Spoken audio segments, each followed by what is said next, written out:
Ние, значи, секојдневно го гледаме, значи секојдневно државен пазарен инспекторат е на терен.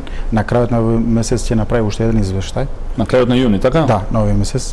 Да ги гледаме двете месеци извештајот како се движат цените.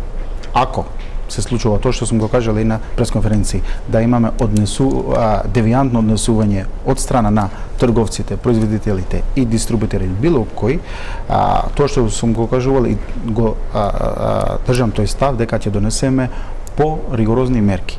Тоа можеби ќе биде по-низок процент на ограничување на бруто профитна маржа, помалку од 5% на група производи, или да ги опфатиме сите производи што ги имат на ланци на маркетите. Овие се краткорочни решења или краткорочни мерки. Дали повторно ќе одите со краткорочна мерка? Ние како Министерство за економија и труд ќе го предложиме. На крај ќе одлучува пак владата, пошто одлуката ја донесува владата.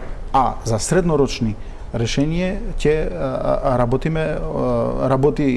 Министерството за земјоделие да донесе мерки и програми каде што кога ќе ги поддржиме нашите внатре земјоделци и нашите производители, на некој начин нема да увезуваме од надвор.